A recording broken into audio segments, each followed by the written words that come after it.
Okay, good evening. My name is Gabriel Zerrero. Today I'll be representing Team D. My teammates include Sandra Chamorro and Oz Mayer. Basically what we'd like to propose is to open up a small business called Z Solar Warehouse here in Los Angeles.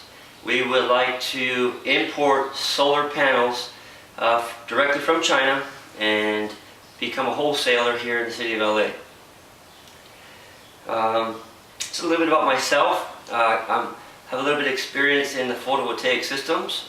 Taken a course at the East Los Angeles Skills Center. I've been very fortunate to get to know my instructor, Mr. Larry Calderon. He has been teaching for about 4 years now. However, he's also had his own business for the past 20 years installing photovoltaic systems on both residential and commercial properties. He's someone I would consider to be an expert in the industry. One of the things that our research, we've pointed out some of the main industry associations. We found that one of them is Solar Energy Industry Association, or more commonly known the SEIA. There's the American Solar Energy Society and Solar Today, which is a popular magazine. These cover the current trends and development in photovoltaics. One of the popular items that they discuss is the fact that President Obama signed the American Recovery and Reinvestment Act in the year 2009, which allows customers to get a 30% federal tax credit when they purchase photovoltaic systems. This will continue to be valid until December 31st, 2016. One other source of information or association would be a conference that's held annually. It's called the Power Shift. Has a lot of high-profile speakers, to include one of the regular speakers is former Vice President Al Gore. So basically our business would fall under the industry that's covered under solar electric power generation. It has a NAICS code 221119. We see that this industry has a revenue of $79.1 million, and the growth rate over the past 5 years has been 15.9%. There was a significant jump in the year 2010 to the year 2011. The growth rate jumped 14.6%. And what we expect to see over the next 5 years is a growth rate of 7.9%. This is according to one of our research tools that we used, BizMiner. We've identified that there are 10 firms that are wholesaling here in Los Angeles. One of the biggest or largest firms is a company called NextEra Energy Incorporated. This company is fairly large. They operate in 28 states in the United States, and to include Canada. In 2009, they had a net income of $1.6 billion.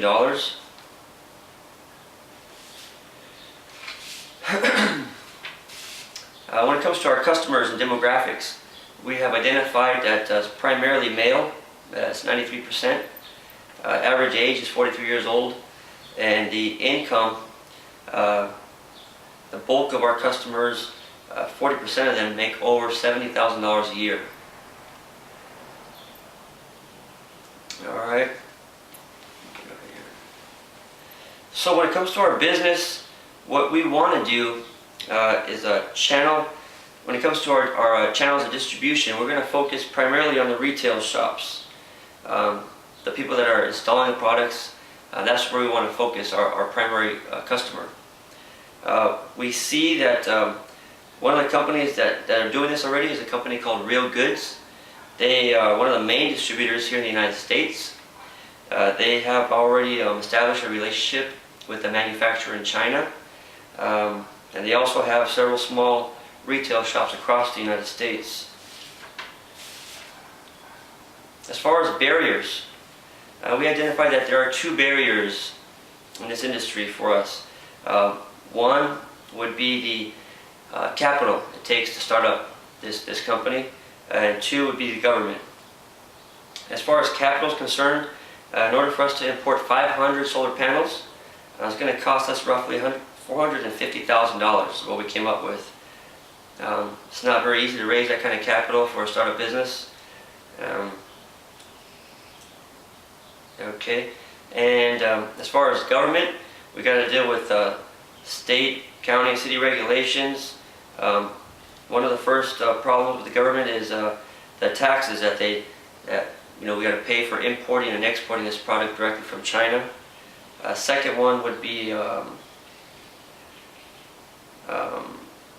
how the city governments and counties impose their own taxes and tariffs of government along with a variety of private institutions. They might have programs to encourage solar panels by residents in particular states or regions. And thirdly, I'm sorry, that was it. A good example of this problem with barrier with incentives is currently in the news. Just a few weeks ago, on 12 April, there is a story by the KCPP, California State Public Radio. They reported that DWP has just put a hold on all the incentive programs regarding solar panels here in Los Angeles for 90 days. A few reasons for that. One of them is the fact that there's currently 2,000 unprocessed requests for these incentive packages that amount to $110 million. And currently what they budgeted for was $30 million per year. So it's good in the sense that there's a lot of panels going up, but as far as incentives that the city provide is kind of put on hold right now for the next 90 days.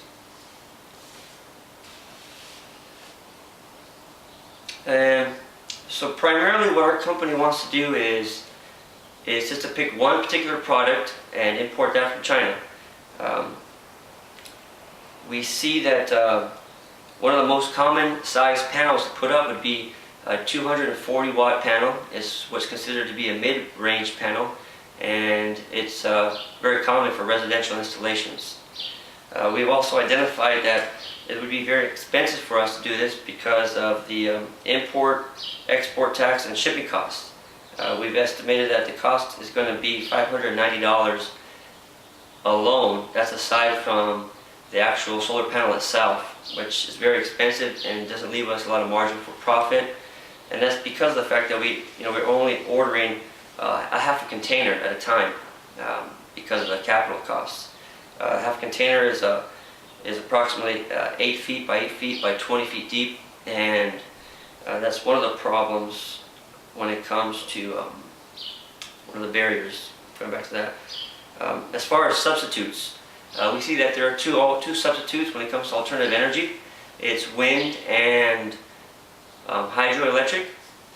We don't really see those being a problem for us as far as competitors, because in Los Angeles we don't have a lot of rivers and streams, which is a requirement for hydroelectric, and it's not that windy here in the city of Los Angeles when it comes to using that type of source as another means of getting energy. The closest city would be Bakersfield, where it's actually windy enough constantly that that could be a good source of energy. Okay, when it comes to closely related products, a complement for a company would be battery packs. Basically what that we're talking about when it comes to battery packs is there's two types of systems right now that are going up. There is what's called the grid-tied system, where you have solar panels on your roof and you're tied to the grid as a backup. So during the day you're using your solar panels, but in the evening when there's no sunlight you're using the whatever the grid is, DWP, whatever you may have in your area. Another system is something called a standalone system, where you have solar panels that collect energy during the day, and you have a large battery bank of batteries that store energy during the day, and in the evening your resident would use the energy that's in the batteries to provide energy in the nighttime. And so this would be what we consider to be a complement, is batteries, since this is not really the primary primary systems that are going up. So if you were to use that system, batteries would be a complement. Our product does have inputs, but that's at the end user. It's for the installation part. Since we are planning on being a solar panel wholesaler, we don't have any inputs.